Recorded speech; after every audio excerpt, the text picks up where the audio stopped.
So far, how's your study going with FCN? Have you guys start exploring your NetAcad?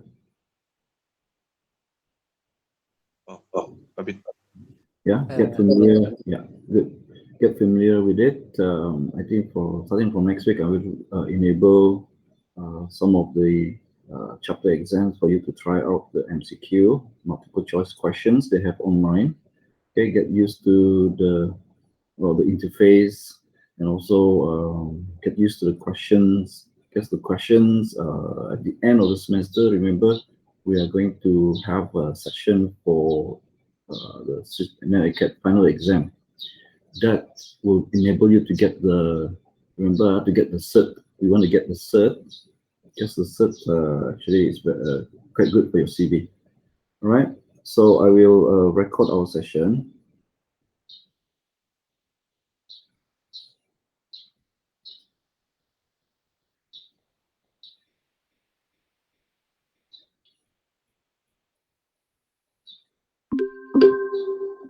Okay, so we always start with this because this tells us, okay, we'll try to uh, closely follow the plan of our learning this semester. So in week two, we're going to look at this couple of packet tracer activity files. First one is network representation. Okay, if you recall from our lecture, it's more about you will get used or get to know some of the icons that is being used by Cisco. Okay, so it's quite standard. Cisco, the network representation means what does the icon look like for end devices, intermediary devices, the different types of medias, and so on. Of course, uh, the ones that we saw earlier on in our lecture, they are just very small representative, but as we work with packet tracer, you will get to see more and more representation. Okay, I'll call them icons, yeah. And it's very important so that at a glance you can straight away see when you look at the diagram, the topology of physical diagram. They try to represent as a real life pictorial of the basically the devices, but we'll focus more on the topology, right? So it's very useful to get used to the network representation so that you can basically look at the topology diagram and understand straight away from a glance. You can see, oh, okay, the network is made of these end devices. What are they? Okay, and how to link and how they link together. You notice the icon for the intermediary device, and you can actually uh, uh, straight away see, oh, okay, that's a switch, that is a router, for example. All right, so we're going to look at that, and then I'm going to look at the second one. There are two packet tracer activity files. The second one will be configuring initial switch settings. It means you will learn some of the basic, well, in addition to the ones last week. Last week, we learned how to navigate, right? Navigate how to go inside iOS, switch, yeah? The iOS, the exec mode, privilege mode, the configuration mode, and how to get out of it, and how to also get some help within the iOS, right? Recall that last week we connected using console cable, right? Console cable. That scenario is usually what the network administrator will do when they just got the switch or router. It's not configured, so they will have to use that method using console cable. Okay, so in the real life labs, you'll discover this when you're doing computer networks later on.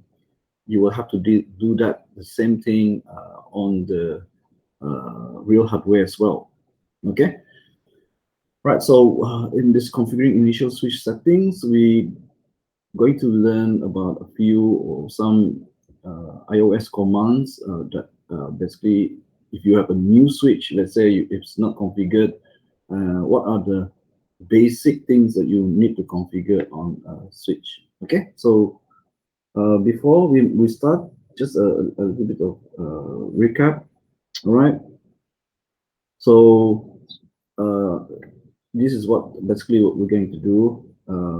Some point, okay, we'll use after we configure the device, in this case switch, yeah, using the command line interface. We're going to look at some commands, and of course you want the commands to be, let's say the commands you input will be in the RAM, right?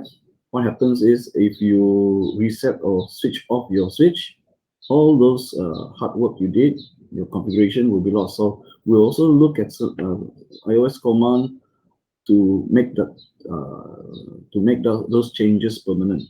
Right? That means the next time you switch on the switch, let's say you cycle the power on the switch, the settings you configured will remain.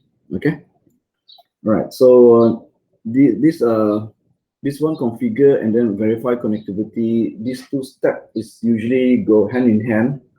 After you make configuration, you definitely want to verify whether everything is correct. And in this case, the connectivity here means if you configure, you want to test whether your configuration all correct.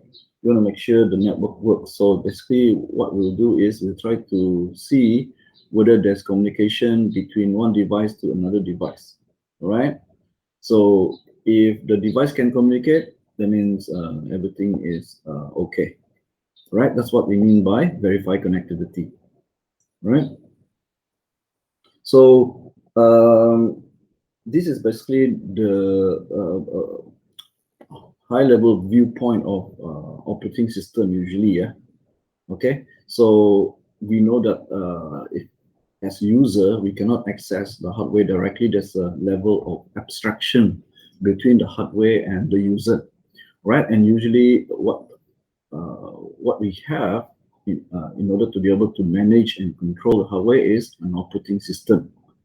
Okay, so if you look into operating system, usually the operating system, although we are used to the idea that operating system is not just one single file, there's actually a lot of executable files inside. And, you have to study the operating system course, to dive deep into OS. But for now, we can just say that the operating system primarily consists of two things, which is the core of the operating system itself, the ones that definitely will be loaded first once the device boot up, yeah, is the kernel, right?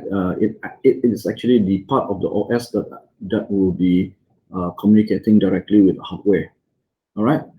But then always remember that the user want to manage the hardware. So if we talk about we want to configure the switch, we're basically saying that we want to configure the hardware, right? The switch is the hardware, but we cannot have direct access to it, so we go through the OS. Okay, so the kernel part of the OS is the one closer to the hardware, and it is the one that is going to receive any events from the hardware, and also to the part of the OS that's going to directly tell the hardware what to do.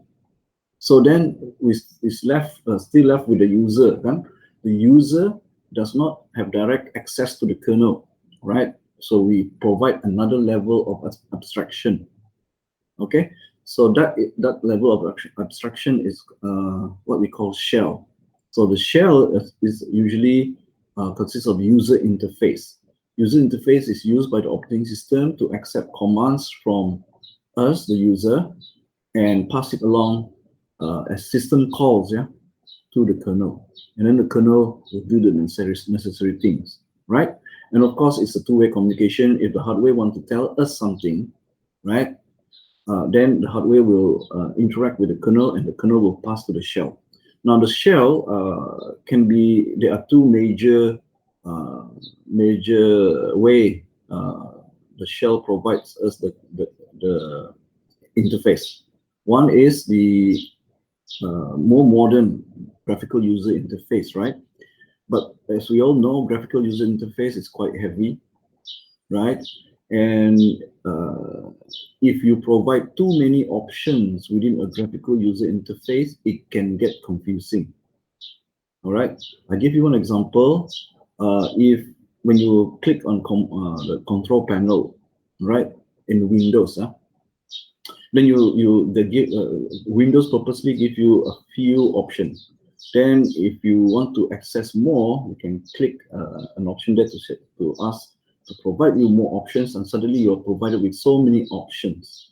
So many options, and because it has to be shown to you graphically, sometimes it can be confusing.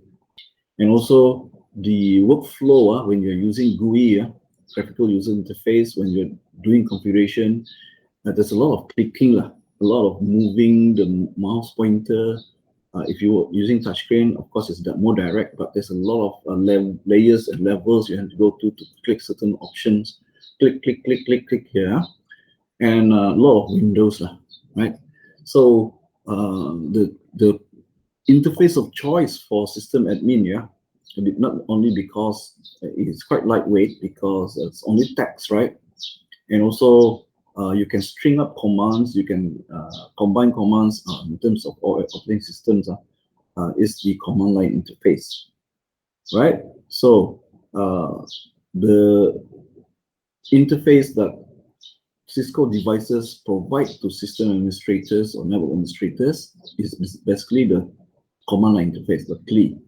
And you've had some flavor of it last week, when we connected to the switch, and once we gain access, we use the some scenario, some examples of accessing certain parts of the switch iOS using the command line interface. Now, the only thing is that if you're new to the command line interface and the commands available, then you find you need some time to get used to the commands, to memorize certain commands, right? That's why we provide some form of help, the question mark, the tab completion, and the history going up using the navigation arrow key to check back the history of what you have typed. These are to basically to help you navigate and to help new users who are not sure about the commands. All right, so you'll find that at the beginning, when you just getting used to the commands, from the commands that are available in iOS, you might find some difficulty, but this difficulty is not because the subject matter is difficult. It's just that you're not familiar with the commands yet. Okay, so once you go beyond, that means you now know the commands in your fingertips. You find that when you're doing configuration, when you need to do something, then you find that it's going to be faster than using the graphical user interface. Okay, right. So that's a little bit about the function of the OS. Okay, so the name of just to recall back, the name of the operating system within the switch is iOS, right? So talk about GUI earlier on. So I think you're very familiar with the graphical user interface. I've been using Windows, and if you've been using Linux, it's all the same for modern Linux distribution, right? So this is an example of play, which I think last week we've tried out already, right? So we talk about the access method. Last week we connected a console cable between the PC to the switch, to the console port. The console cable is basically running on communication cable. Communication cable is just that it's brought up to currently modern, means the connector is changed so that it can fit into the port available at the back, right? So for Cisco, they prefer to use very similar to the RJ45 connectors, as you can see here. Okay, as the connector for their RS232 cable. Whereas for PC at the back plate, you will still see, okay, the 25 pin communication port, sometimes called COM1 in your Windows, and the connector would look like that. Okay, so you plug that in, you want to secure it, and then the other end you plug into the switch console port. Now the thing is, because this is communication port, it's work on the standard RS232, right? Means you can then use any terminal emulator. Why do I say emulator? You know, emulator means it's try to provide you a virtual terminal. Okay, the terminal server is actually inside the switch. Okay, so the terminal client will render, okay, the graphically, that means it's emulating the terminal that is available inside the switch. All right. Now the thing is, usually we will secure the switch, okay, or routers or any device in an organization in a special room, right? Usually, typically, it's in the same room as your server. And what we do normally is we secure it by locking the access to that room. But in the beginning, when you just install, maybe you just receive your switch or router, and then you need to have physical access, okay, to configure, because the admin capability via network cables is not available by default. Okay, before you have to come in and configure it. So the first configuration usually using the console cable. Now once you have access, physical access, you can now run something called a PATI software. There's a lot of software for a terminal emulator in Windows. Okay, but one of the more popular ones, because it's basically people have been using it for a long time, it's called PATI. Okay, so basically if you're using real hardware, okay, you will run this software inside your laptop or PC that's connected to the switch. Okay, since this is RS232, the moment you want to connect, you can see the some settings. Some settings, that settings is for the communication port, communication cable, so that both device, your PC and also the switch, are on the same page when it comes to configuring the cable communication setting, right? Now, once you're in there, okay, later on, in, I'm not sure which week it is, you will learn how to establish or maybe it's in this week, I'm not sure, but you will then learn how to configure a remote connection to the switch. Okay, so that means instead of using a console cable and you have to physically get very close to the switch because you need to connect it directly, but once you deploy the switch, that means the switch will have network cables connected to it to connect all your end devices, right? So you can use any end devices, whether in your own LAN, and if you allow remote communication or outside your LAN, you can now access the switch using a normal network access. Now, using normal network access, one of the things you need to be aware is that the terminal emulator using the terminal connection on the communication port using the console cable is actually sending the data in plain text.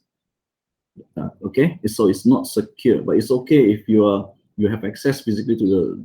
It's assumed that you have access physically to the switch, then you are authorized to use the switch. So that's okay. But once you move towards a remote connection using the network cable, then you run the risk of middle-in-the-man attack. If your communication to your switch is basically plain text, people can see your communication with the switch. Okay, so there's another server inside the switch, okay, and also router called the secure shell server. That means you can, this one is more secure because it's basically encrypted communication. So when your communication is encrypted, people cannot do man-in-the-middle attack. That means they cannot view, okay, they cannot take your data and view it, right? They cannot see inside because it's encrypted, right? So secure shell is a way very similar to your normal terminal communication earlier on, but it's more secure. So if you enable remote communication, remember remote, when I say remote, of course you can use in your own LAN. Your own LAN, you trust the traffic maybe, but in if you're doing remotely, let's say you want to do remote configuration from outside your LAN, that means it will be via internet. So there's a lot of people on the internet that you may want to view, okay, may want to hack and view your communication to your own switch, your infrastructure network. So basically you want to encrypt, so you will enable secure shell, right? So telnet, good for internal use because it's not secure. But if you want remote use, then you will have to use secure shell to make sure that your communication is encrypted and secure. Okay, you don't want people to know the password, or later you'll see we set the password for your switch. But if it's in plain text, they can see what you type, right? Right, so terminal emulation program is what I talk about the PuTTY, right, just now, and telnet. Okay, and also, and so you need, if you want secure shell, you need to install and use secure shell clients. Okay, all right. So we went through this, so I'm not going to go through this in depth. Remember exact mode. Exact mode, you press enter, and you be in exact mode. Nothing much you can do, just a few commands. Then if you want to go into privilege mode, you type enable, and you can see that the prompt changes, okay, to indicate that. And then if you want to go into global configuration mode, you type config terminal, configure terminal, but you can short, as long as you can make it to be short, like instead of typing configure, you type config, as long as there's no other command named config. Okay, so to go into line configuration, which is terminal, you go there and then go to interface configuration mode. Means to say interface is you want to configure the port or the router interface. Okay, remember the difference between port and interface is that the port, when the port is assigned with an IP address, which is in the case of a router, then we normally term it as an interface. Okay, so if it's just a port, then there's no IP address assigned to it. So for now, sufficient to say that switches ports are not assigned in IP address. Only router ports are assigned IP address. Therefore, we call the router ports as router interface. Okay, so you can see when you want to change the terminal configuration, then you will see config line. Later you'll see what's the command. And then to configure the interface, right, or ports for switch or router, you'll see that it goes to config interface, right? Okay, so I'm not gonna. You can view the video on NetAcad, right? So this is how to enable to go into privilege mode, to go into configuration mode, configure terminal, and then inside the configuration, you can then type line console 0. There are many terminal ports, okay, available, virtual ports. So the first one, we want to configure the first one, then line console 0. Then you go into config line, then you can configure your. Normally, the same thing you want to configure is the configuration for connecting to the console line. And then again, type exit, always exit to go back one level up. Okay, and then if you want to go all the way up, and then you type, just keep typing exit until you see that you're at the top level. right? Okay, so in this one is an example if you want to configure one of the port of the switch. Okay, so interface fast Ethernet 01 means you want to configure that particular interface on the switch, right? Okay, so command structure.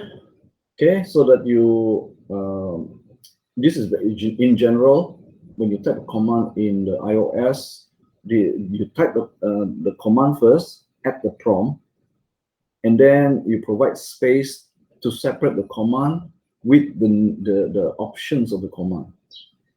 All right, or here they call it keyword or argument. Okay, right. So I think this one is quite obvious, yeah. So I think you guys will know, right? So command syntax check. A command might require one or more arguments. Okay, if you forgot the arguments, remember you can just type question mark and iOS will tell you what are the options available. Okay, right. So boldface, if you are reading the literature, boldface indicates commands and keywords that are entered as shown. Italic indicates arguments that you have to provide. Okay. All right. So for example, we take there's these two commands, ping and traceroute. So ping is a command, and then since this is italic, so you have to provide the IP address. Okay, then the ping will basically ping that that device with that IP address. Same here, traceroute, IP address. IP address being italic, you have to provide. Okay. All right. So this typically, if you ask for help, then sometimes show you like this. These are the options: static, time. Okay, right. So the best way to learn is to actually try it out. Okay, don't be afraid to try out the commands. If there's an error, try to find out what a command or options or argument that you type. Maybe sometimes it's a typo, right? And then error comes out. That's the thing with command line interface. You cannot have a typo. If you type just one letter typo wrong, then that's it. Okay, the error come out. So don't worry about that too much. Okay, so all these videos you can of course see from Metacat on your own time. All right. Okay. All right. So device names, we can actually rename the switch. It is very important if you have multiple switches and you want to be able to, because if you connect remotely, the only thing that you can use to tell the difference between one switch and another switch is basically its name. So by configuring the name, you can then quickly identify, oh, I'm actually configuring this switch, right? So of course, in order to make it very, very useful, choose a meaningful name, right? Don't go and put A, switch B, then, you know, yes, you rename it, but it doesn't help you as the administrator. You can see the example here, switch flow 1. So immediately you know, oh, this is a switch in flow 1, right? So choose meaningful names. Okay. Password guidelines means because you want to protect your switch. Okay. Maybe other people can have access to the switch, right? Whether remotely or physically. So you want to provide password. Okay. Again, the guide for secure password is the same as when you choose any other password for any other services that you want to use. Okay, don't use very simple password that people can use dictionary attack. You know dictionary attack, use English words, so they use English dictionary, and then sooner or later the brute force will match. Okay, or things like popular password. Some people just put password as password. Some people put 1, 2, 3, 4, 5, 6.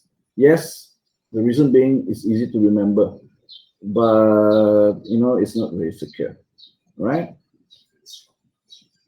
Okay, so we don't worry about this one. We're going to go through later configure basic commands later. Okay, we want to secure the VTY line. VTY line, basically the line, the terminal. Okay, configure the switch itself. So you go into the switch. You see when you go into, you can basically protect both exact mode and privilege mode. You can even secure the terminal line. So when people try to connect with the terminal without even accessing the switch, they already challenged with the password. Okay, right. So SSH password is another thing. Once you set the SSS for security, for the encryption, I think SSH has its own security. Again, you have to configure. Right now, of course, you want to encrypt the password, because the way the iOS work is that if you don't encrypt, the password is available in memory in plain text. So if, let's say, nature calls, you're configuring your switch, nature call, you went to the toilet quickly, someone passing by, ooh, go and check. Oh, your password is this, okay. But if you encrypt the password, even in memory, the password will be encrypted, and someone passing by, or you're not at the terminal, will, even though they try to see the password, they cannot see the password. Yeah, it's encrypted. And then we'll try to configure banner messages. Means the moment you enter the switch, basically, right? Then this banner message will come up. So the banner message is up to you what you want to put in, right? Okay, maybe you want to welcome, okay, or you want to say you want to warn people, authorized access only, okay, just to warn them, okay, don't try any hands, okay. So if this provide a way for you to provide a banner message that comes out when the person connect to the switch, okay. And to set configuration, remember I said if you configure already and you're satisfied and you tested it's okay, you need to save that configuration, because the configuration is only in RAM. Okay, especially inside the running config. Okay, now this remains as long as your switch is powered on. The moment you shut down or recycle, the means reset the switch, then it will be lost because it's stored in RAM. So that if you want it to be more permanent, then you will copy running config onto startup config, right? In that case, it will store in non-volatile RAM and VRAM, so that later when the switch is reset and it's loading up configuration, it notices that startup config is available, then it will load the configuration from your startup config. Okay.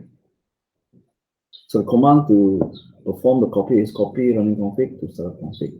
Then must do this in exact privilege exact mode. Okay.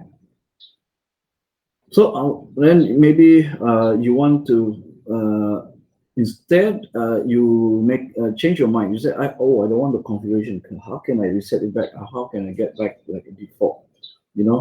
Because I make a lot of mistakes and I save the mistakes, or you're in the class. Okay, this is more useful in the real hard way. You're going into the class and you want to make sure you start off with a default value switch or router. Why? Because the previous class, they already configure a lot of things, right? Okay, sometimes for example, if you have a lot of students, then you have to divide the practical class. So if one group of students already went inside and they didn't clean up after themselves, the easiest way for you to get back to the default is to erase the startup config. Okay, and you can do that by typing this erase startup config. Right? And then it will erase all the configuration that is stored in sort of config, and then basically the router or switch will revert back to default setting. Okay, useful for lab situation. Right, so IP addresses, we talk about IP addresses as available in the network layer 3 of the OSI, in the internet layer for TCP/IP. Okay, that layer provides IP addressing, and we have two options. We want to use IP, either the IP version 4 or IP version 6. Right now, you are needed to configure for every device and devices to configure IP address so that they can communicate. So on your own PC or laptop, if you go to configuration of your network card, your NIC, you'll notice that you see this kind of interface in Windows. Okay, right? So this is where on a PC, you want to configure IP address. This is where you put it in. Okay, the IP address format we will dig deeper into IP address later on in the network layer chapter. But the format of IP address is basically number. Okay, there are 4 octets lah. Number separated by period, number, period, number, period, number. 4 octets of numbers. Okay, separated by period. Okay, and then you will provide subnet mask and the default gateway address. Okay, so these are important configuration that you need to set if you want the end device to be able to communicate. Right?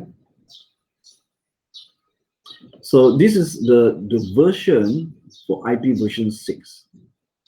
Okay, remember IP version 6 is meant to be future-proof.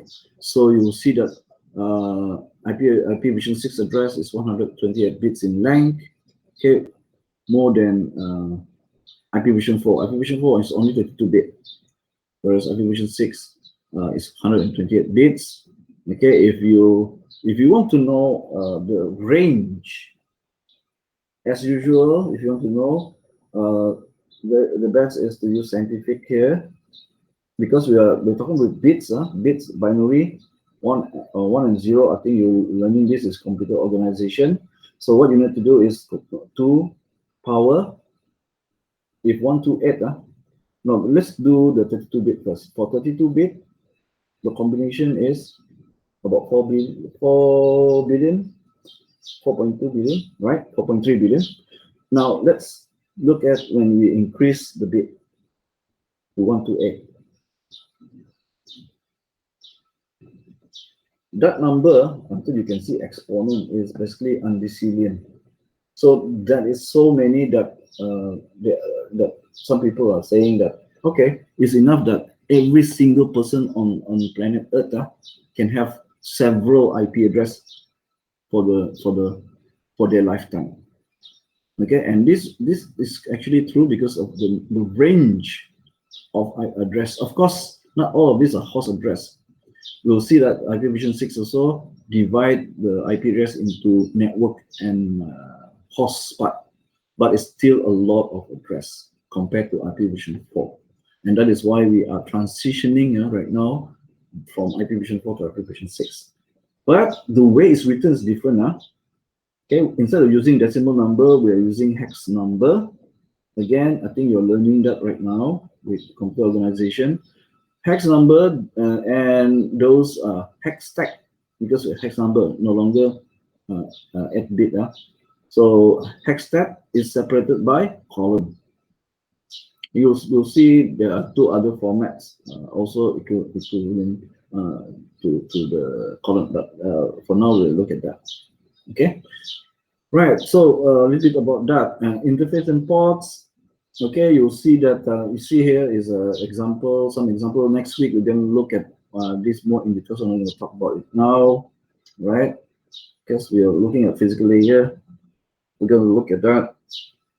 Okay, sometimes for me, physically the switch in hardware, unless you recognize the hardware, they look basically the same. A switch will have a lot of ports, and a router have ports, but not so many.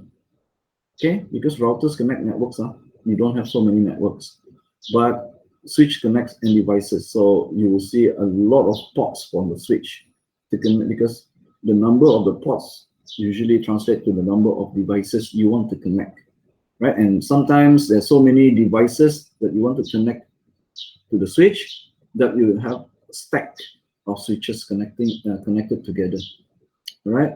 So you're basically creating extended star topology. Right, configuring IP address. Okay, basically you insert into that. But what about when you don't want to manually configure? Example, in a Wi-Fi network, your wireless devices is very difficult to go to every wireless devices and configure manually. Since you're portable, you can get in and out of the network. So we use something called DHCP service, dynamic host configuration protocol. This, if you have this server, DHCP server in your network, the device can query and request from the DHCP server for an IP address, and also all this configuration can be retrieved, can be requested from the DHCP server. Right, so if you want to provide that, you must have a DHCP server, and you configure the DHCP server to have a range of IP addresses that can be requested by the device that wants to connect to your network. And in this case, it's convenient, especially for wireless network. And that's why in a wireless network, you never have to configure manually the IP address on your device, because the devices will be requesting from DHCP. Okay, so DHCP will be leasing, leasing the IP address to those devices. Okay, right. So we talk about switch virtual interface configuration. Recall that in our lecture, switch is a layer 2 device. Layer 2 device means it's only up to data link layer, and inside data link layer, the address used is MAC address, which is the physical address. Okay, so switch doesn't know or doesn't operate on network layer, because network layer is on layer 3. Okay, so that means switch does not know or know nothing about IP address. But think about how you want to connect or communicate to another device. If you want to communicate with another device, remember the first thing you need to have is the sender and the source and destination IP address. But since switch do not operate on layer 3, how can there be an IP address on switch?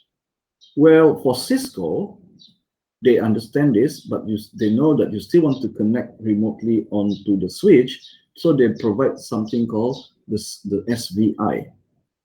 Okay, so it is the switch virtual interface configuration. And this switch virtual interface configuration allows you to configure that virtual interface with an IP address. Okay, so we call that interface an interface on a virtual LAN. Okay, so it's virtual. Okay, switch is actually a layer 2, right? So it's virtual interface, because all the ports on the switch actually works based on MAC address, so there is no IP address assigned to any of the ports. But we still need to communicate over the network to a switch. So we're going to use something called a virtual LAN, and the default for administration purpose is VLAN number 1. So the interface for this VLAN number 1 can be assigned with an IP address and its subnet mask, so that we can then connect to that IP address in order to perform configuration on the switch. Okay, so the switch you buy, like off the market, off the shelf, where everything is plug and play, so there is no iOS inside, does not have this feature, right? Those are cheap switches. You can go to pharmacy, maybe you say, oh, I want to buy a switch, and it costs less than maybe 60 ringgit, 50 ringgit. So that is plug and play. Everything is implemented in hardware. There's no configuration for you to do. Okay, so that means the feature comes what they advertise, that's the feature. But for Cisco, because they are creating switches for enterprise, and they know in enterprise environment there's a lot of things that you want to do, so they provide all this feature in their switch. Okay, and one of the capabilities is to remotely connect to the switch. So you use this SVI to provide the virtual interface with an IP address so that you can connect. Okay, you can connect to that switch to do remote administration. Okay, so any question on this? If not, we go straight. Yes. Any No. question? No. All right. So in that case, I need you to go to your. I assume you've already downloaded your practical. So for week 2 practical, I need you to open the 157 packet tracer network representation. All right, and that will look something like this. Okay, so when you open, remember to save your own because there's a login thing, right? So you key in your what do you call this email and username, right? Click OK, because when you're doing it, you can save it for later. Okay, so objective here is to basically, because it says network representation, basically allows you to get used to the network representation, right? So here, of course, we're not going to configure this network. It's already configured for you. What you're supposed to do here is to explore this network, to try to understand this network, right? And try to figure out what are those icons mean, what media is that, what is that, and devices, right? Don't worry too much about the cloud. The cloud is put there to indicate that's the internet or intranet. Okay, of course, in real life, the physical hardware, there will be so many things inside this internet, but here we just simulate the internet, right? Simulate the internet. So what you want to know, what you want to figure out is, or to understand is, let's say you're at the, let's say I'll take this one, a home office. This is your own home, right? So in order for you to connect to the internet, usually you need a modem. That's why the modem is there, for example. Now, in a enterprise situation, they want to allow their own network to go to the internet, basically. So normally they buy business internet access usually, okay, from the provider, service provider.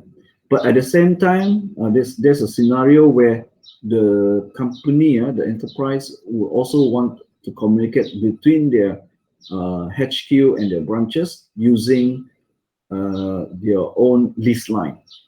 Lease line is very expensive, but sometimes it's necessary.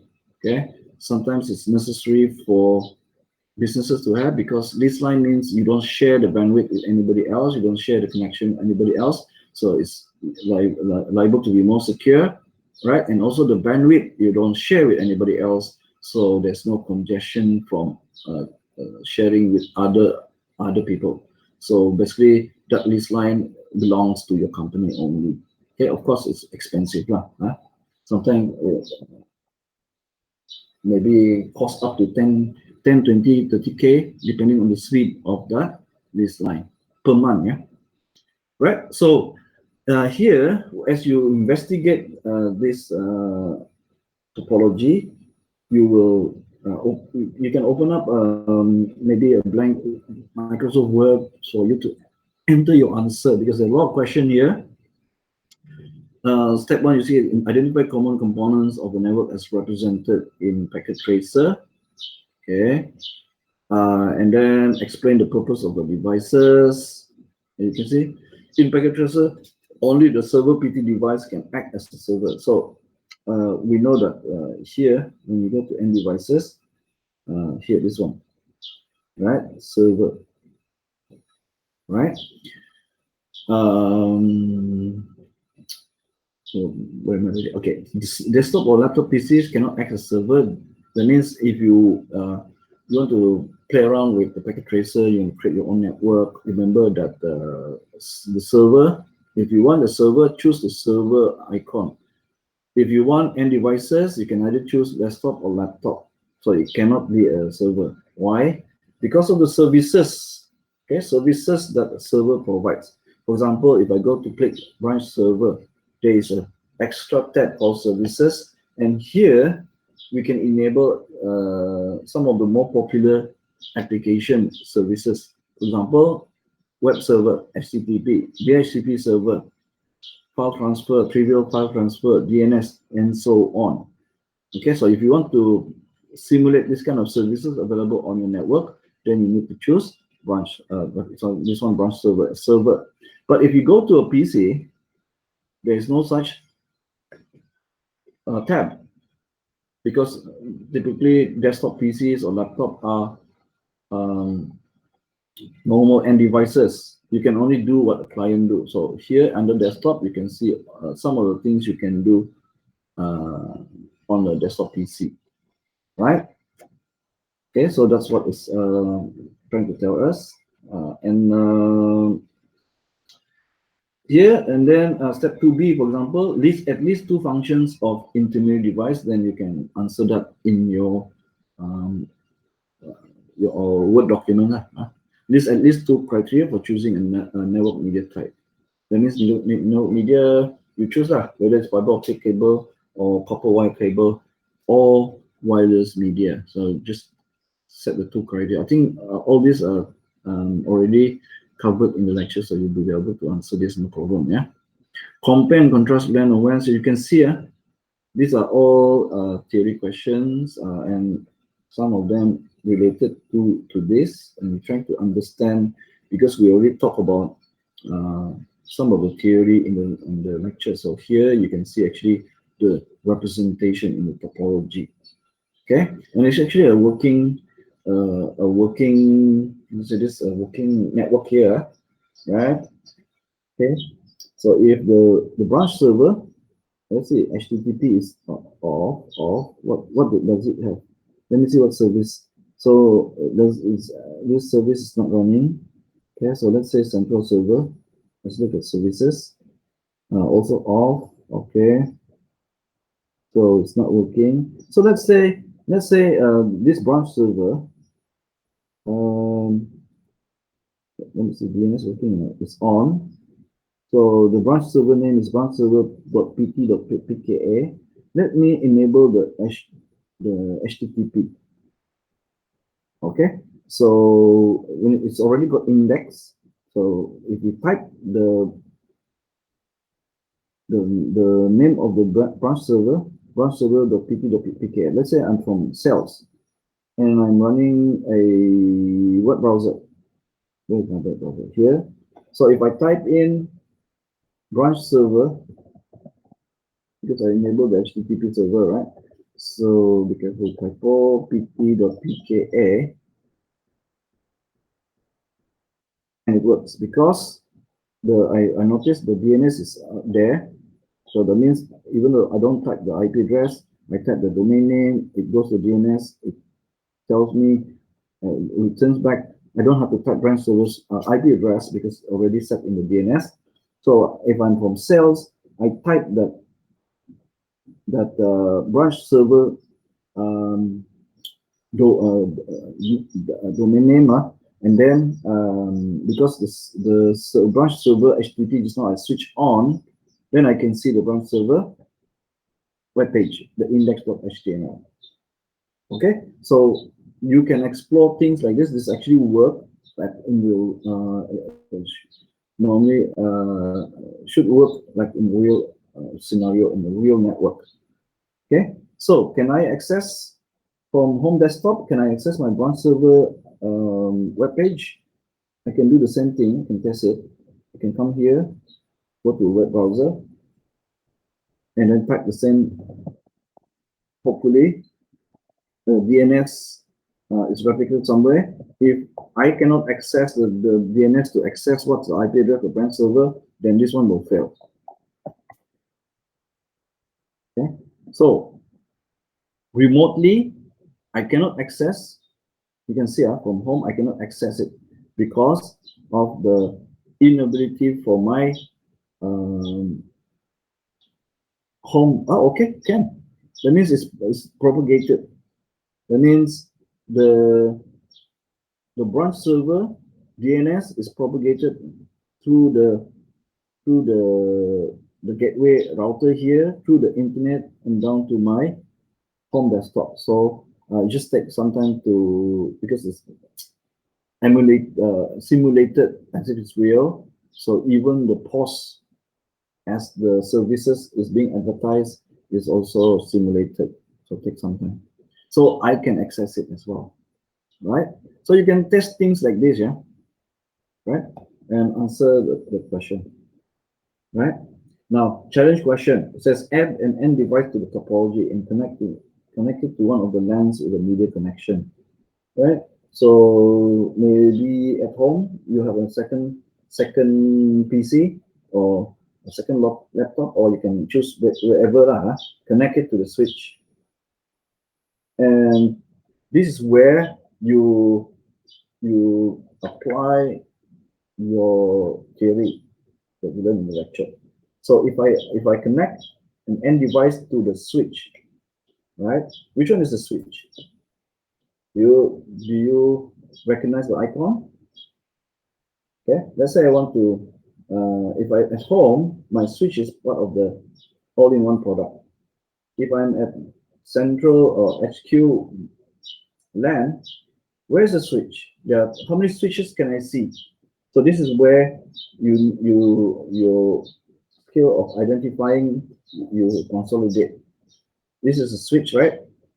This is another switch. So we have 3 switches, S1, S2, S3. So you decide which switch you want to connect to. Here, there's only one switch at the branch, which is the S4. So if you want to add, just click and drag, choose the PC car, laptop car, any device, connect to it, right? So what else does this device need to send data to other end users? Remember in our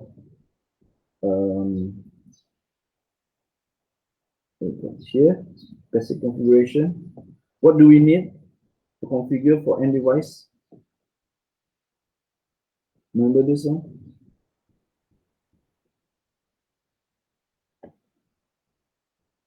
Okay, this way you combine the theory you learn with the practicality. Okay, so it's not enough to plug in, right? Plug into a switch. Okay, that's the hardware part. You plug into switch, then physically layer, you are connected. But what about the network layer? The network layer operates with IP address. So you already set up the IP address for your end device? If not, then you need to.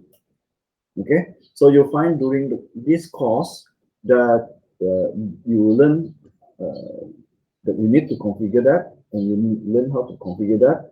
But not only that, you learn, okay, if I want to configure an IP address into my end device, okay, what IP address can I put it there, right? So later on, you'll learn about how to design network addresses for LAN. But in here, for this part, let's say you want to add to your switch here in branch. So one thing you can do is, I go to accounting, I look at its config, I look at its interface, which is NIC, this one. So I see that it's using dhcp. What does it mean, dhcp? Can you tell me again? That means it's automatically, all the IP addressing is automatically set for you. Okay, static means manually entered. dhcp means it's your newly connected end device will try to ask from the dhcp server, okay, the range of address, one address, then it will automatically configure. So automatic configure means, okay, that's easy for you. You don't have to think about it. Someone already set the DHCP for you so that your newly added PC will have the IP address and straight away work like magic. So let's see our branch server here and look at DHCP. And you notice that it's actually switched on, right? So when it's switched on, that means all the devices in this branch will be connected, can connect to the DHCP server and request for the IP address configuration. Okay, very similar to how your in Wi-Fi environment, your smartphone straight away can connect because actually using the DHCP as well.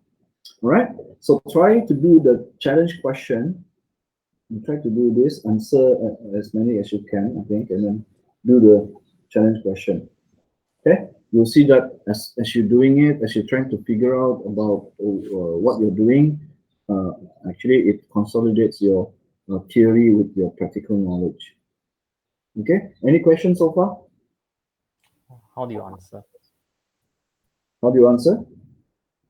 You write down your answer in a Word document because you cannot type here, right? This is the activity file. Okay, so things like this, that means you open your Word, right? And then just, of course, you number it properly. You give a title based on this. And then there are things here, okay, that, like I say, consolidate your theory with your practical. For example, this question: how many LANs do you see? What are LANs? LANs are local area network. So when you look at here, think about what is a LAN. Okay, to create a LAN, what do you do? Okay, you connect N devices to a switch, isn't it? To a switch. So then how do you connect LANs together? Right? So you connect LANs together by using routers. Okay, so where can you see routers here? I can see a router here, here. Okay, and then what are these two things? These are, what was it again? Multi-layer switches, right? Now, what do we know about multi-layer switches? We know multi-layer switches, on top of performing switching, it also performs in hardware routing. So these two also act as routers, isn't it? Okay, so we have 1, 2, 3, 4, and at home. Although, what is this? It's a wireless router, right? But so if you think about it, routers connect network together. Okay, so whenever you have a router, okay, and it has an interface, then you count that as a LAN. So starting, let's start with this branch. This branch has one router. So every interface connects to a different network, right? Every interface on the router connects to a different network. Okay, so here there's one interface, means the whole thing here is one network, one LAN. Okay, so we know there's another network here because every interface is one network. We only count those we can see inside the internet cloud. We don't count. So here another network, and here another network. So 1, 2, 3. Then we move on to here. Okay, how many interfaces do you see? 1, 2, 3, 4, 5. So 5 separate network already. Okay, so add 5 plus 3 is 8 already. What about this? This acts as a router as well, right? Okay, so and then it's got interface. right? So potentially, let's just check. If you want to know whether the end devices are in the same network, you see the network part. Let's see PC3. Then you see that. And oh, again, it's dhcp, right? But it's given 10304. 10304, that's CPC2. 102. Okay, different already, right? This one was 103, this is 102. So I know these are separate network already. Okay, this is its own network, own network. So this is capable of routing. So again, you count the, don't double count, right? So that means if you say one here, don't say it's another one here. This is the same network, actually. Okay. And then when you come here, although there's 1, 2, 3, but when it comes to wireless router, okay, because the router and the switch is in the same, this connection here coming up from the wireless router could be switching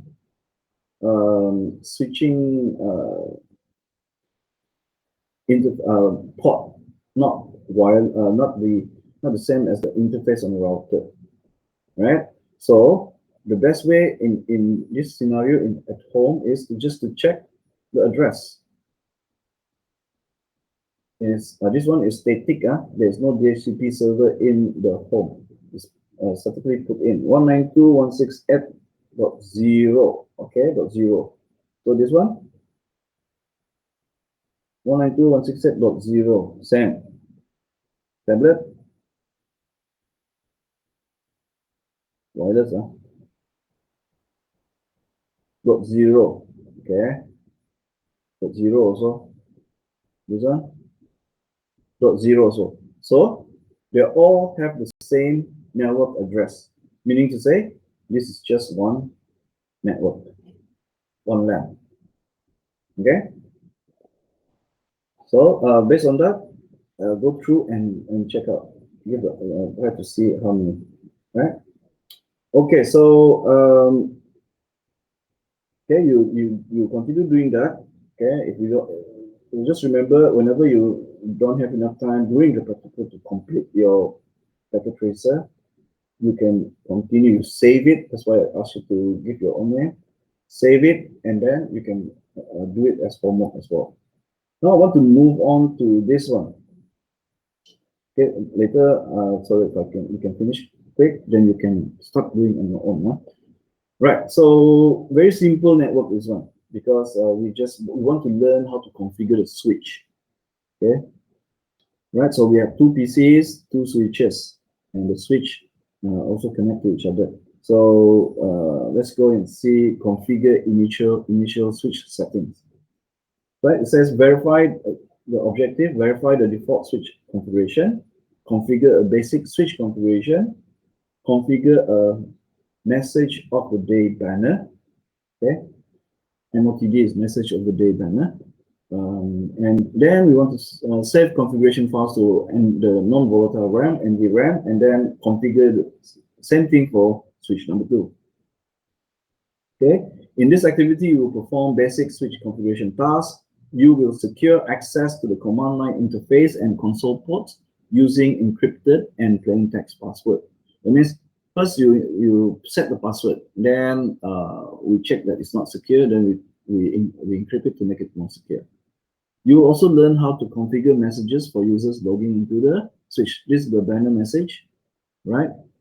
These message banners are also used to warn unauthorized users that access is prohibited. And this depends on the message you put in, right? If you put in hello, welcome, then it's not so much as a warning as a welcome, right? So it's up to you what is the message, okay? You are the one that decide what the message should be. Note, in packet tracer, that switch, the catalyst 2960 is a model. uses iOS version 12.2 by default. If required, the iOS version can be updated from a file server in the packet tracer topology.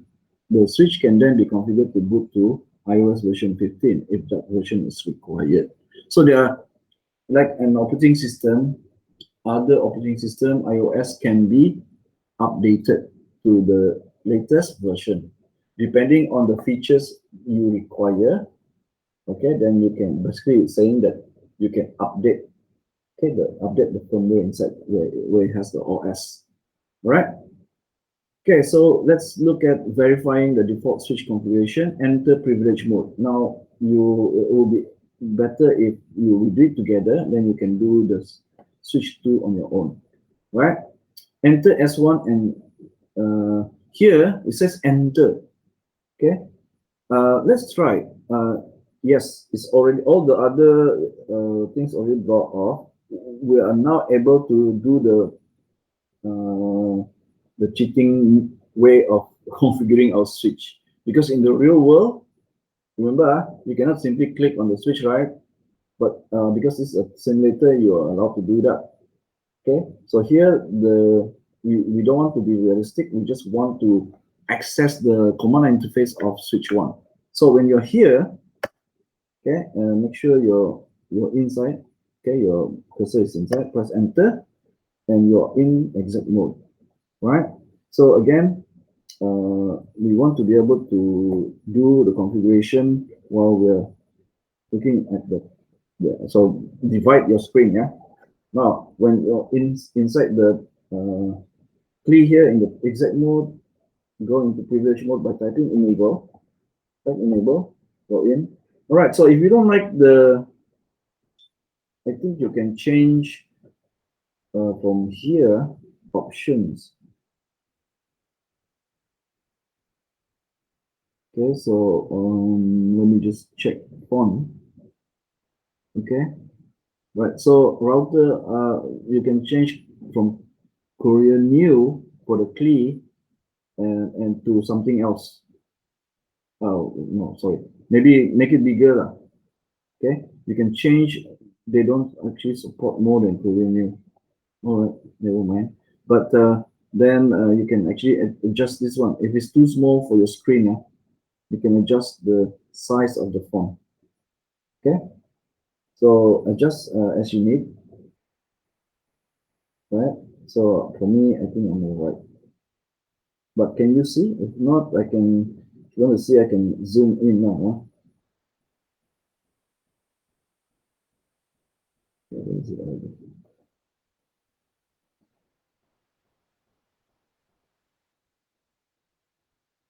Just put there and here.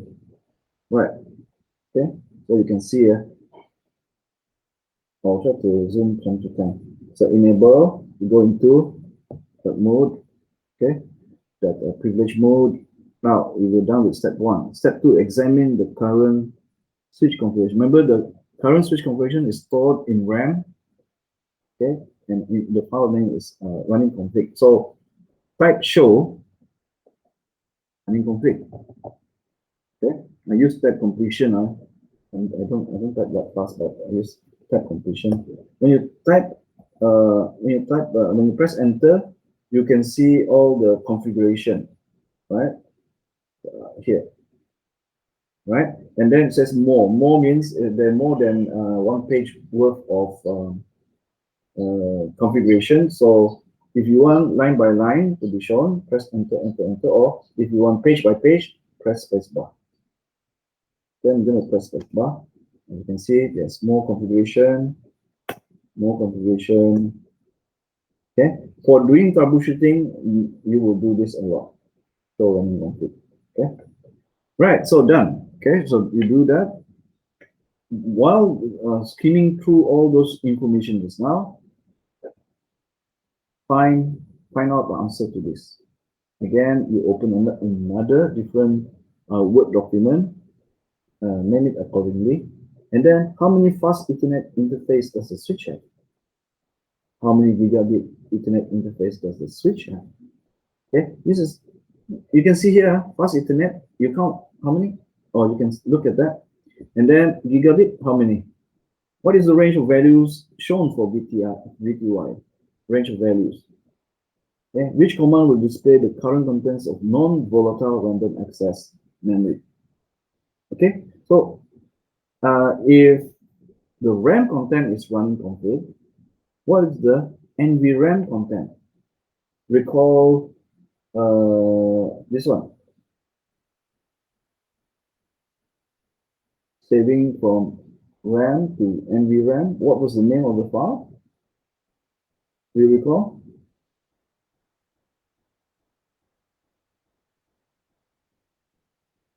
This one under save configuration. Okay. NVRAM. Right. That file, right? Okay. Right. So why does the switch respond with startup config not present? Let's say we want to show startup instead of running. Startup config. Press enter. Not present. Why? Okay. I think you know the why. Write down your answer. Then go to part 2. Create a basic switch configuration. Just follow. This is where this packet tracer activity is really step by step. Don't miss any step, but you just follow step by step. So this is the switch 1. We go step by step. Later you do switch 2. It will not be step by step because it's the same command, but then you have to just modify it. Say configure terminal, meaning to say from privilege mode, we want to go to configuration mode, configure terminal. I'm in config mode now. You can see there. Okay. Now we need to type host name because we want to change switch to S1, right? To make it more meaningful because we have 2 switches, both name switch is very hard for us. So type host name S1. Okay. Straight away you can see there's changes there. Yep. You have to go back out, exit, and we're done. Okay. Now we don't have to do step 2, securing access to console line. Again, configure terminal.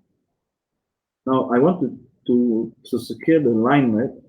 The console line. So line console, the first one, which is 0. Okay, now I want to secure by using password. So very careful when you type the password, because if you make a typo there, and then you forgot what typo is that, and then you cannot go in. So password, let me in. Press enter and specify that this password is for login. Then exit, and exit again. I go back to privilege mode. Okay. Why is the login command required? Okay. Find out for yourself. Why is it login command required? Okay. Basically, accompanying this exercise is actually here. When you go to NetAcad under section 2, that's all about all that we are doing is actually here. Okay. Okay, section 2. So that you can see here. Okay. And you can go through your own. Okay, as revision. I'm gonna go back here. Right, answer any of the question asked here in your Word document. All right, so we want to test it, right? So I exit from S1, switch 1, right? Okay, so press return. If you did correctly, this is what's going to happen. Your challenge for password. What was the password? Let me in. So console line password is actually challenging you the moment you connect to the switch, even before exec mode. So type your password, let me in, and you're in exec mode. Now we want to go in, tap enable. Then we want to configure. Now we want to configure another security. Okay, we want to secure the privilege mode. Now, step number 4, if you're following. We want to set the password to this one. Okay, Cisco, but it's a way to not use dictionary words. So we replace some of the letters with symbol. So C1 $C0. But if you read it, it looks like Cisco, right? So be very careful with this. Okay. So enable, and then want to configure terminal. We want to enable the password, the privilege mode access password. Enable password C1 $C0 Cisco. Okay, done. Exit. Right. Now we want to verify. Exit again. So if I go in, I have to type in what? The console password, right? Which is let me in. Go in, I'm inside exec mode. No worries. Now, if I want to enter privilege mode, I enable. It challenged me with the password, the second password I set, which is C1 $C0 Cisco. Enter and privilege mode. Okay. Okay. Now, show running config. Because I configured those passwords, will I be able to see it? Yes.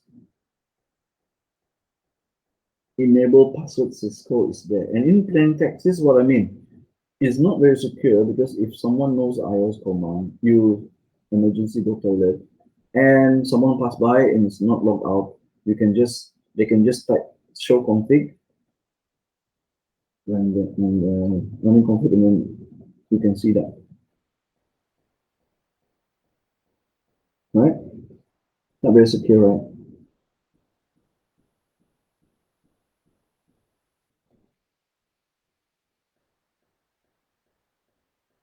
Right.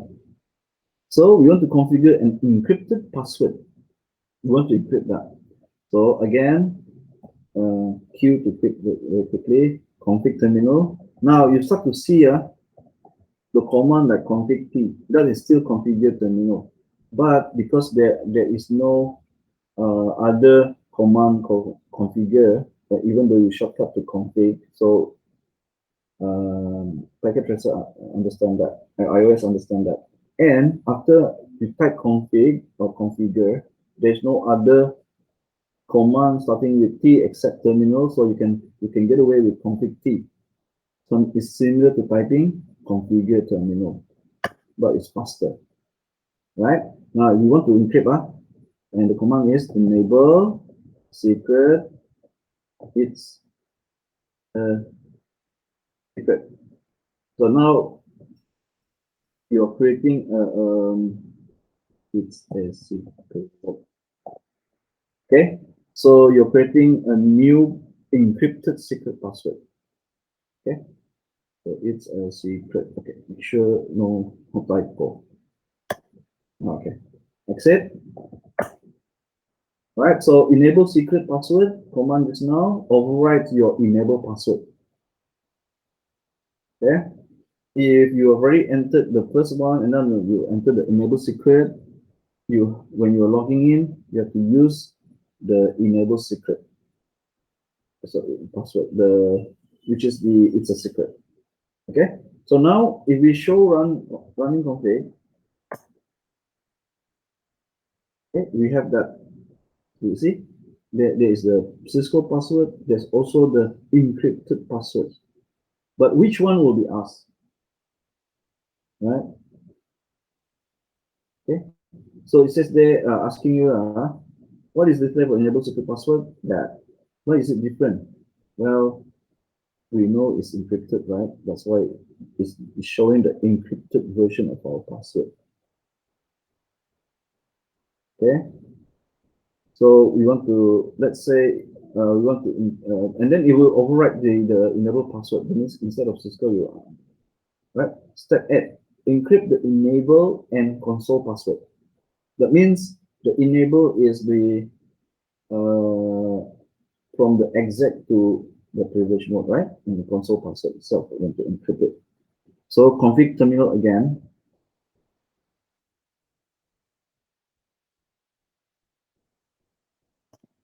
And then type service password encryption.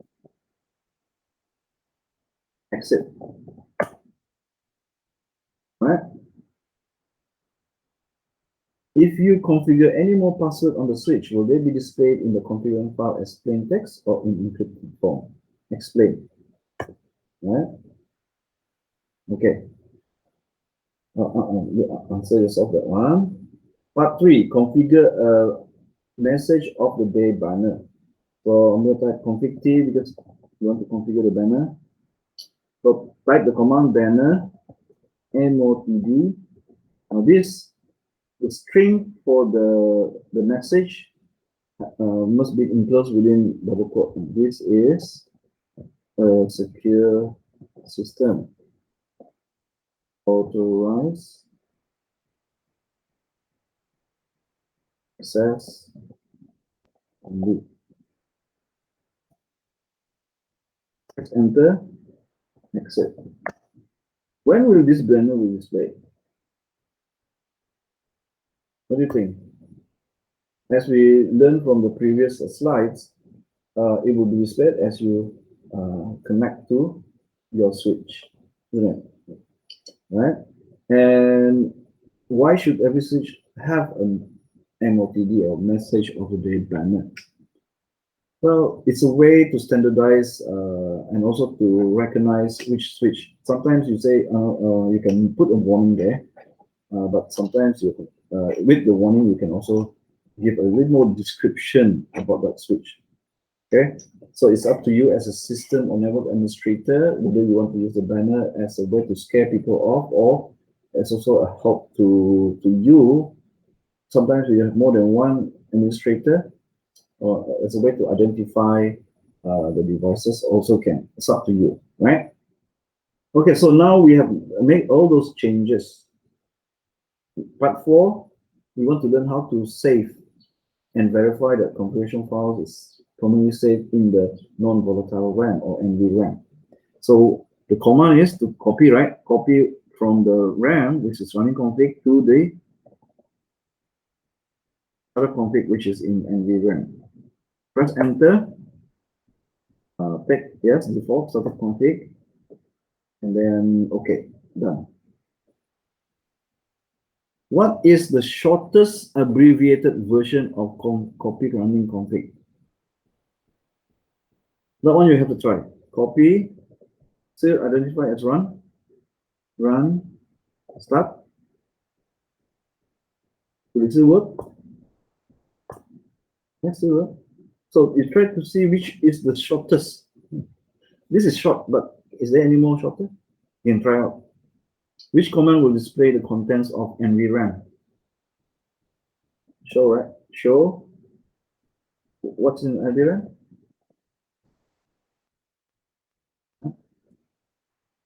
Are all changes that were entered recorded in the file?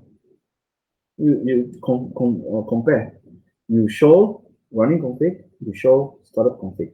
Are they the same? It means because the changes will be shown in startup running config, right? If startup config also show, then you confirm that it's safe, right? Okay, so any question?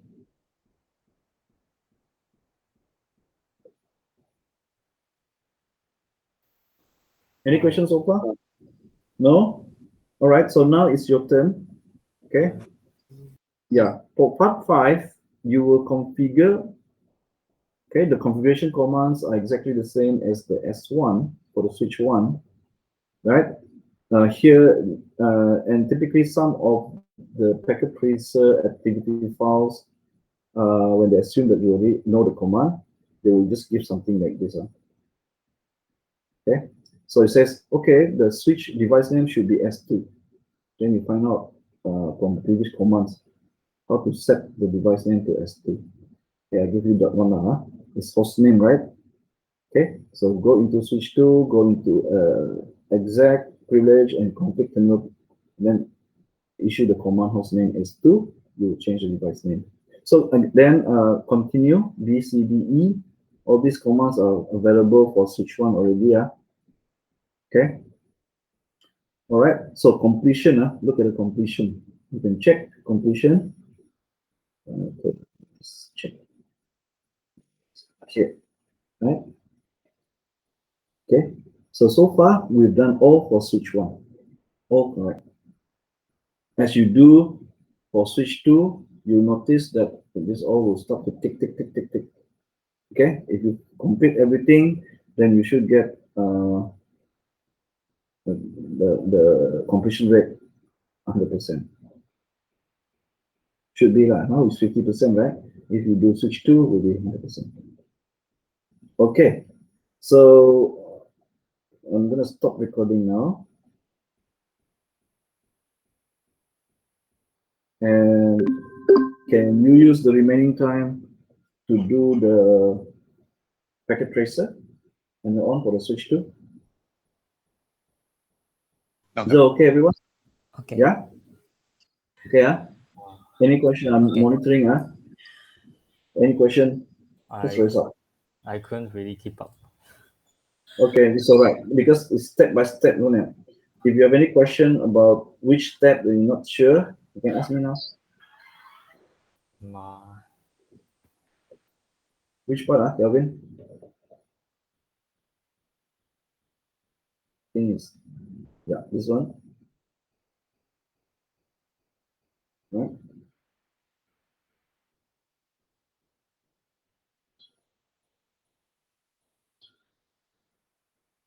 Anything?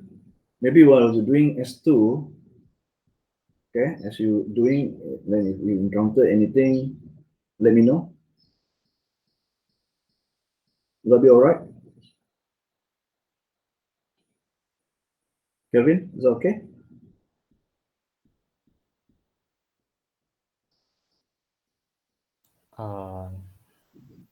Let me double check again. Yeah. Still, yeah. Oh, you guys are still on switch 1. It's all right. Go ahead. Because the command for that is step by step. Just make sure when you're doing that, those commands, you don't miss any commands. Then you're right. And also the password, don't get any typo. If you go typo, then you start to log in, you type. Okay, I find that some students they type typo, they cannot log in because they use the wrong password. So be careful when you type the password in. And apart from that, I think the commands are straightforward. Okay, so I'll be monitoring. Any question, raise up, yeah.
how to correctly access the command line again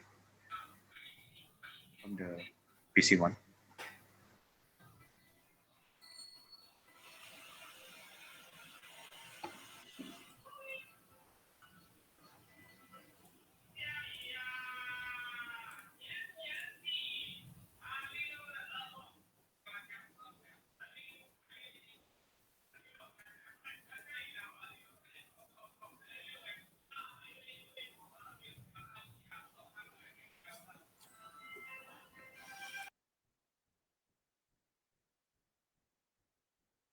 Speaker.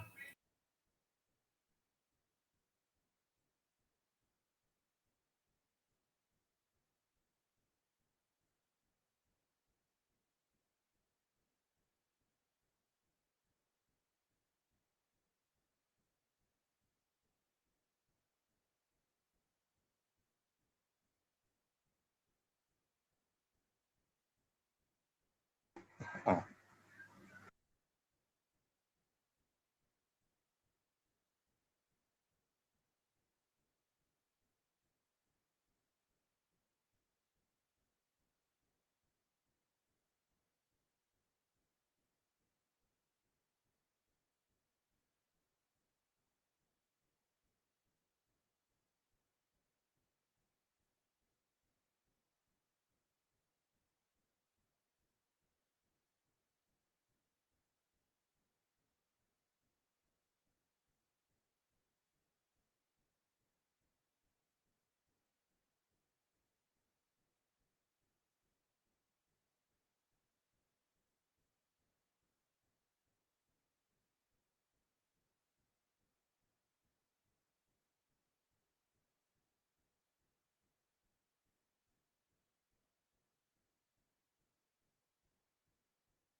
Right? Sorry, no.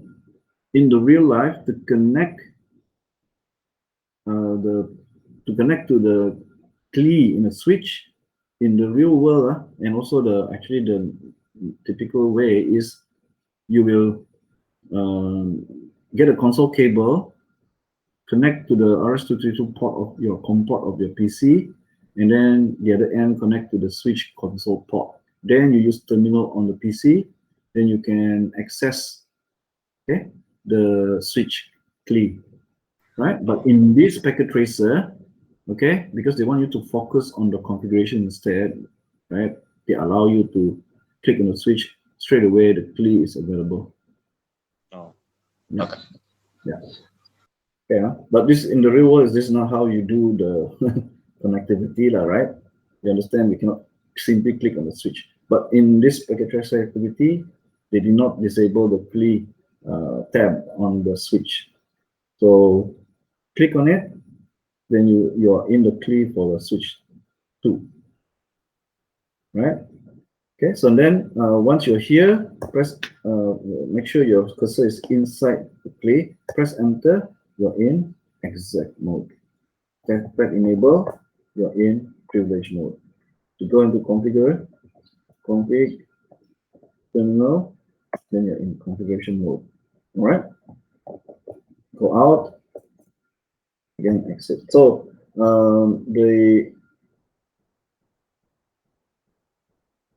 activity here, okay, when you look at the initial setting here, these are exactly the commands that you need to use to configure similarly to for S2, right?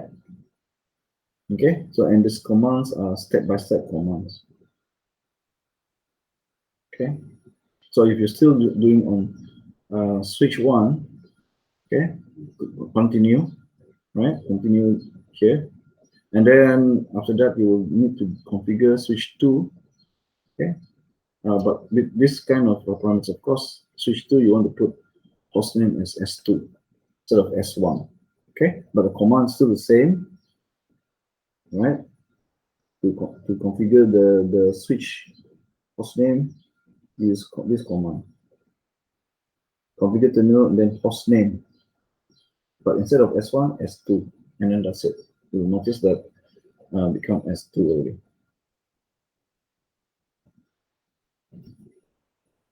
Will it answer your question, Noel? Yeah. Yeah? Okay.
But do we just repeat what we did in S1? Every all the steps for S2. Yeah. All the requirements in for S2, the commands you can find that we have done it in S1. So I'll just repeat. Okay. This is a practice. So for example, S2, it says device name is S2. So we know that the command to do that is hostname S2, right? And then protect access to the console using let me in. That means the console line, you need to provide the password. Configure and enable password. Okay, so enable password with the Cisco, and then after that you type enable secret.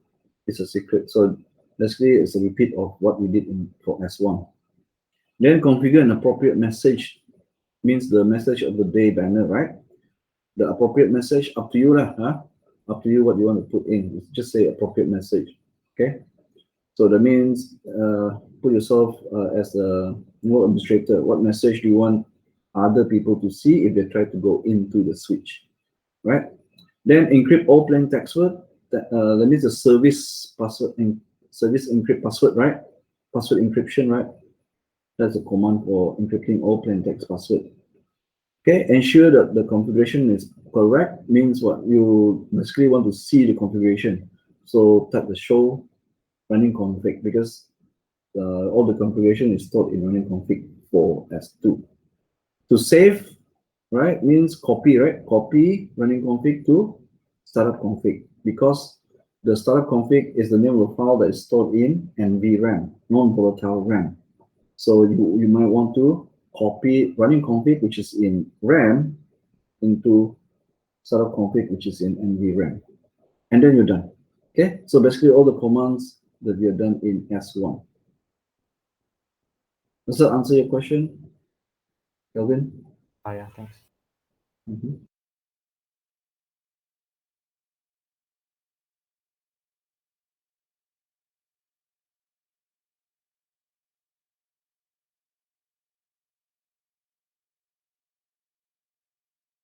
Do we need to submit our Google Doc answer, the answer in Google Doc, or we just do ourselves?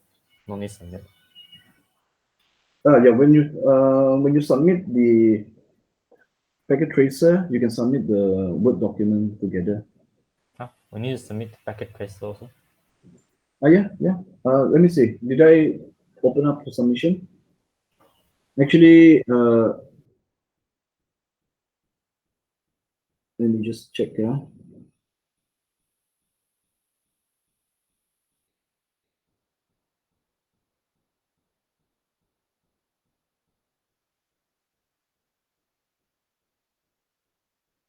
Well, I didn't ask you to submit, right? There's no practical submission. Oh yeah. Okay. Because Yeah.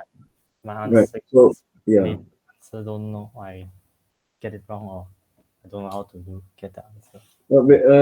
Yeah, most of the packet tracer, if you want to know whether you get it wrong or right, apart from the theory question, is let's say for this one, right? I just explained earlier on. If you look at the activity, you see the completion. Since just now I just did the S1, okay, my completion rate is only 50. Okay, you can go and check resolve, right? And it shows you this, right? Go to assessment items, right? So I've done with you guys so far S1, right? So all the tick here represent that I did the banner, I did login, password, all the activities. Since I haven't done S2, then all these are marked as X, red, means I haven't done. Okay, so if you guys do the S1 and then you continue doing S2, okay, all this should be ticked in green, right? So even if you did wrong, actually, for example, the password, you have a typo, right? Then you didn't use the right password, then it will be, maybe it will show you still X. Okay, so you can check here if you did correctly or incorrectly what you're supposed to do in the packet tracer, right? So you notice that if you complete everything, this completion rate should go up to 100. Let's Okay. say 100 again. Maybe I got one typo and I typo the password. Do I need to redo? That's the thing. If you typo the password, maybe you can redo the command. Okay. Can I Redo just the command. can I just And yeah, do Can the. can I just keep the typo? You can, yeah, as long as you realize it, and you don't want to fix the typo. As long as you know what the error is, okay, then that's all right. Oh, okay. Okay.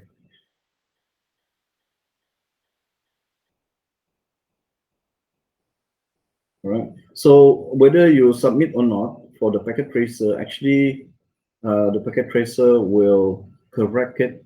That means you can check on your own whether packet tracer is.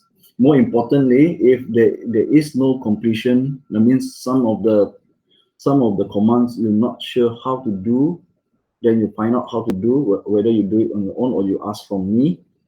Okay, because at the skill-based assessment later on, that skill-based assessment is basically a combination of all the commands that you learned already.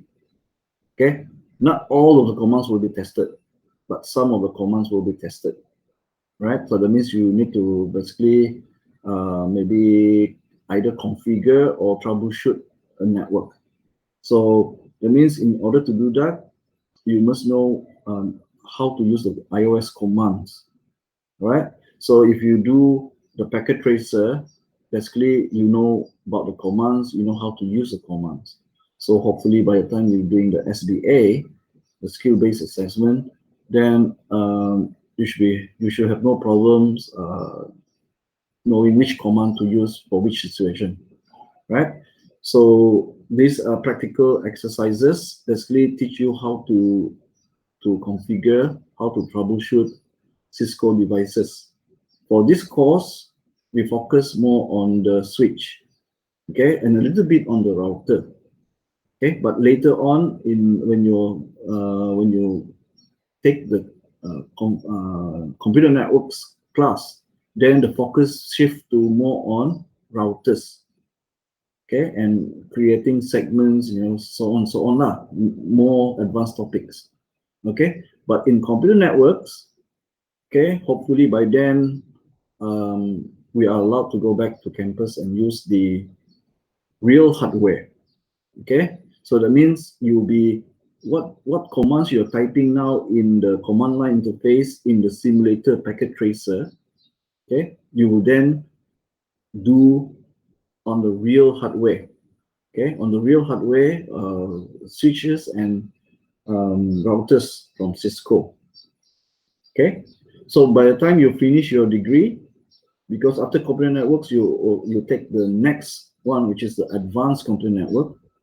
Now, if you decide that, okay, I like, for example, I like to do the networking as a career, it's an option, right? It's an option to you guys. Okay, you still can remain to do software development, software engineering, but you have the options to also dabble in networking. So by the end of this, for this course, at the end of this course, you will know how to configure, design a local area network and configure switches, and maybe a minor configuration of router.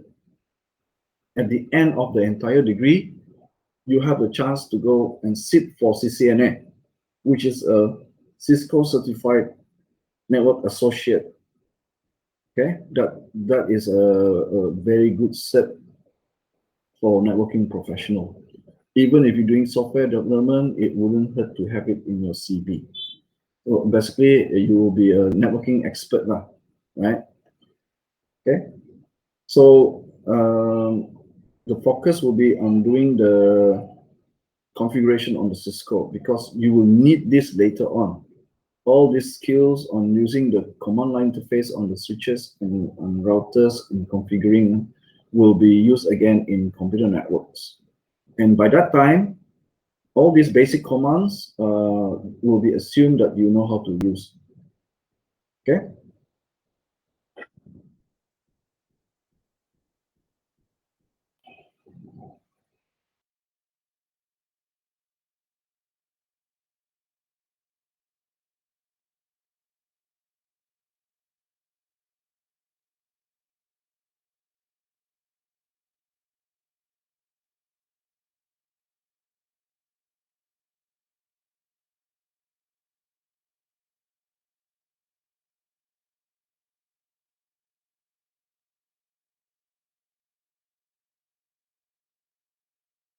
Do we need to save the packet? Sorry. Do we need to save the packet? Set the packet. Save. Save the packet. Packet tracer. Yeah, save it. Yeah. So basically save a different name lah, huh? If possible, but you still got the original from the Google Classroom anyway. Save it so that actually you have a record for yourself later on when you're doing revision before the SBA. You can go back and see your packet tracer. Yeah. Okay. Apart from that, I don't think you need to submit the packet tracer, right? What I want you to do is when you're doing any of the packet tracer activity, if you found yourself struggling on certain parts, certain commands you're not sure about it, okay, or certain answer you're not sure about it, then please highlight to me, then I'll explain, okay, during the practical. Okay, so it doesn't necessarily mean that the packet tracer exercise from this week only. It can be from other weeks. Okay. Now, all of those packet tracer exercise we do, I will like to remind you that you can actually also, okay, session time out, but you can also read up about it inside your NetAcad, right? Okay, so you can see here basic device configuration, saving configuration, ports and addresses, and all these things. So it's also available there. Okay, if you want to do revision. Okay. The first one is called no need to check result. Because it says log when I try to check result. Yeah, the first one, because the first one is basically I think it's more more understanding rather than practicing commands. I see. Yes, there are some commands, but it's more for navigating. Okay, teaching you how to navigate inside the play, right? How to go from exec mode to privilege mode, from privilege mode going to configuration mode, things like that, and how to find help. Okay, remember you can always find help by typing the question mark. You type question mark. If you type the question mark at the prompt, it shows you all the commands. If you type a command space and question mark, it shows you arguments. What arguments available for that command, right?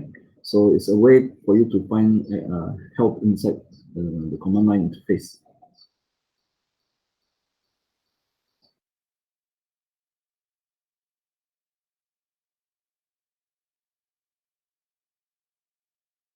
Right. What about others? Farah, Noel? Okay. Yeah. The questions basically, Noel. The questions basically are just theory questions, and you can actually find from your notes. Oh, okay. Okay, yeah. Okay, Farah. No questions. All right. Yep. So Questions. yeah, we've reached end of our session today. Okay, remember if you're not finished yet, you can do it as homework, right? And any questions, note it down. You can ask me whenever we have a session, right? Even if it's not practical, if it's something that we can answer straight away, you can ask me. All right? Okay. Okay. Okay. Thank you, everyone, for this morning. Thank you, sir. Okay. Thank you, sir. Right.